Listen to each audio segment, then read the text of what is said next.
Então, dando seguimento, pessoal, faltou a gente falar ainda do outro tipo de célula que vai compor o sistema nervoso, que é a neuróglia. A gente já falou tudo do neurônio e agora como os neurônios se comunicam, qual são as estruturas que compõem o neurônio, e falta a gente falar então da neuróglia. O que vem a ser a neuróglia? A neuróglia também é chamada de células da glia ou gliócitos. São as células mais frequentes do tecido nervoso, tá? Elas ocorrem numa proporção de 1 para 10 e em alguns locais de 1 para 50, ou seja, a cada um neurônio existem 10 neuróglias, ou dependendo do local, né, a cada um neurônio existem 50 neuróglias. No sistema nervoso central, a neuróglia é formada basicamente pelos astrócitos, pelos oligodendrócitos, pelos microgliócitos e as células ependimárias. Então, essas denominações aqui são tipos de células da glia ou neuróglia, tá? E aí a gente vai falar de cada uma delas e qual é a função de cada uma delas. Os astrócitos, eles vão captar o potássio extraneuronal, ajudando na sua baixa concentração fora da célula. Por que isso é importante? Para garantir um bom funcionamento da bomba de sódio e potássio. E como eu já falei anteriormente, o impulso nervoso, ele acontece devido à bomba de sódio e potássio. Então, a deflagração e a condução do impulso nervoso se dá através da bomba de sódio e potássio. E isso é possível porque os astrócitos, eles mantêm essa concentração adequada de potássio fora da célula. É o principal sítio de armazenamento de glicogênio para o sistema nervoso central, ou seja, é a primeira célula aqui que vai fazer o quê? Que vai armazenar o glicogênio para o nosso sistema nervoso. Então, no caso de uma hipóxia cerebral, a primeira célula que vai entrar em ação e que vai liberar a glicose para o sistema nervoso central são os astrócitos, certo? Então, a gente sabe que, como eu já falei anteriormente, o nosso sistema nervoso tem uma alta demanda por oxigênio e glicose. Então, as nossas células nervosas, 5 minutos após elas entrarem em hipóxia, elas já começam a entrar em morte celular. Então, entrando em hipóxia, os astrócitos são acionados e começam a liberar glicose, e essa glicose é captada pelos nossos neurônios. Após injúria, os astrócitos aumentam localmente por mitose e ocupam áreas lesadas. Então, como eu falei também anteriormente, os neurônios eles não têm propriedade mitótica, eles não sofrem mitose. Já as células da glia, elas não conduzem o impulso nervoso, mas elas têm a capacidade de fazer mitose, elas têm outras funções, né? E elas apresentam essa capacidade de se dividir. Então, quando os neurônios morrem, o que o nosso organismo faz? As células da glia, elas vão tomar o local dos neurônios que foram lesionados, que foram mortos, né? Então, para não ficar aquele espaço vazio, as células da glia, elas se proliferam naquela região, certo? Lembrando que elas não apresentam a mesma função do neurônio, né, gente? Então, elas não podem conduzir o impulso nervoso. E elas vão apoiar-se em capilares sanguíneos, tá? Então, visualizou numa lâmina, então viu numa figura, tem um capilar sanguíneo e tem uma célula semelhante a uma célula nervosa apoiada nesse capilar sanguíneo, bem provável que seja um astrócito. Os oligodendrócitos, eles são menores que os astrócitos, e a principal função deles é formar a bainha de mielina nos axônios do sistema nervoso central. Então, também como a gente já falou nas aulas, né, em sala de aula, a bainha de mielina é aquele revestimento que ele tem a função de ser um isolante elétrico e ele vai propiciar para que o impulso nervoso seja conduzido de forma saltatória. E isso garante uma maior velocidade na deflagração e do impulso nervoso. Os microgliócitos, eles são encontrados na substância branca e também na substância cinzenta, e eles têm função fagocitária, ou seja, se eles têm função fagocitária, eles têm a ver com a defesa do nosso sistema nervoso central. Então, no caso de entrada de bactérias, vírus e fungos no nosso sistema nervoso central, quem vai tentar combater esses invasores, esses antígenos, são os microgliócitos, certo? Então, no caso de uma meningite, por exemplo, de uma ou viral ou bacteriana, quem vai entrar aí como linha de defesa são os microgliócitos, ok? eles vão aumentar em caso de injúria e em caso de inflamação. E as células ependimárias, que estão presentes principalmente nas paredes dos ventrículos cerebrais, no arqueduto cerebral e no canal central da medula espinhal. São células cuboidais ou prismáticas e são células ependimárias modificadas que formam o plexo corioide. Então, qual é a função das células ependimárias? Qual é a função do plexo corioide? Eu não sei se vocês lembram das aulas de neuroanatomia, mas a função dessas células é produzir o líquido céfalo-raquidiano.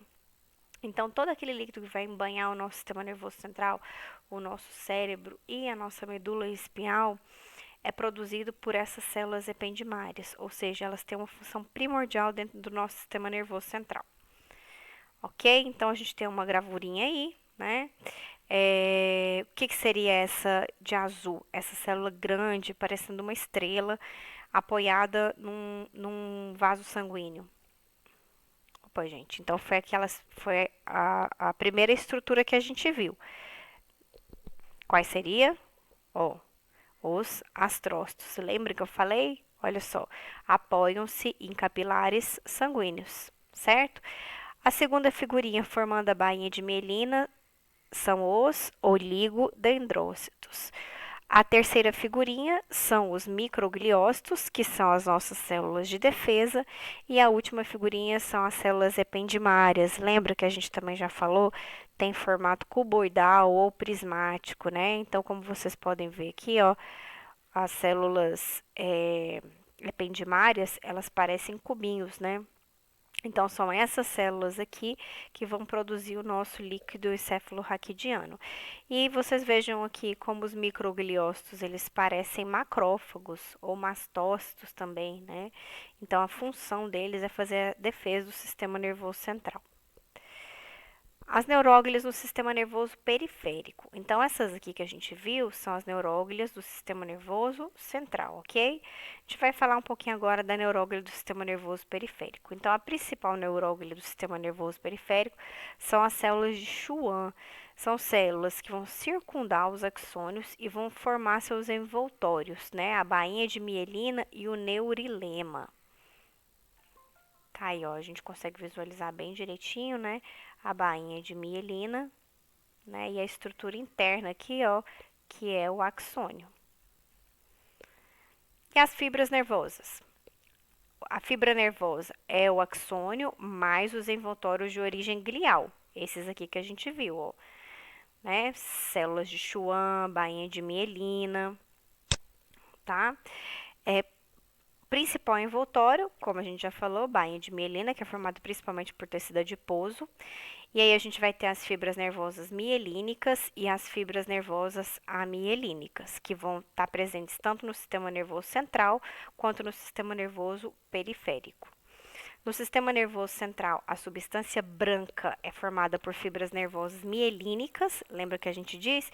Como a mielina é tecido adiposo, o tecido adiposo tem uma coloração semelhante a uma coloração assim mais esbranquiçada, né? Lembra da gordura que eu até citei na sala de aula? A gordura bovina, por exemplo, né? Tá mais para amarelado, mais para esbranquiçado. E aí, então, a substância branca vai ser formada de células nervosas mielínicas e mais neuróglia. E as células cinzentas são fibras nervosas amielínicas, mais neuróglia também. As fibras nervosas vão formar os tractos e os fascículos do sistema nervoso central e os nervos no sistema nervoso periférico. Lembram que a gente falou sobre todos os tractos, ou seja, todas as vias, né? Tanto as vias descendentes quanto as vias ascendentes.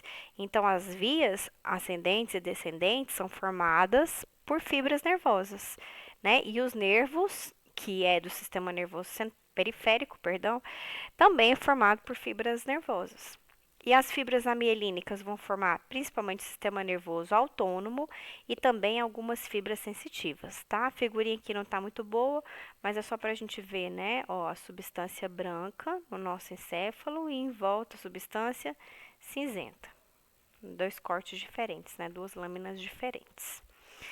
E os nervos, após saírem do tronco encefálico, da medula espinhal ou dos gânglios sensitivos, as fibras nervosas motoras se reúnem em feixes e se associam em fibras colágenas e vão formar o que? Os nervos, tá? Então, as fibras são um conjunto de axônio e o conjunto de fibras nervosas são os nervos no sistema nervoso periférico. No sistema nervoso central, o conjunto de fibras nervosas vai formar os tractos ou as vias, ok? Então, as fibras nervosas, após saírem do tronco encefálico, da medula espinhal ou dos gânglios sensitivos, vão formar os nervos, ou os nervos cranianos ou os nervos periféricos. Então, estaria aqui, ó, a estrutura de um nervo, né? Cada pedacinho desse aqui, ó, é uma fibra. Então, aqui dentro da fibra tem um conjunto de axônios, milhares de axônios, e aí as fibras juntas, ó, né, elas vão formar feixes, e esses feixes é que vão compor toda essa estrutura maior aqui, ó, que é o que a gente chama de nervo, tá? E aí o nervo tem essas membranas, né, que vocês provavelmente já devem ter estudado também, que é o epineuro, o perineuro e o endoneuro, que vocês já devem ter estudado aí em fisiologia e também quando vocês viram a neuroanatomia, ok? Então, por enquanto é só, pessoal. Eu vou deixar as atividades dessa aula, tá? Então, eu vou avisar para vocês até quando essa aula vai ficar disponível para vocês assistirem, certo? Então, vocês assistam a aula, façam as atividades que tá aí dentro da sala virtual. E lembrando que essa atividade vai valer ponto, e essa aula também contou pra gente como aula de reposição, ok? Então, façam as atividades, porque vai contar nota para 4, e logo mais a gente vai estar fazendo mais aulas por aqui, ok? Tchau, tchau.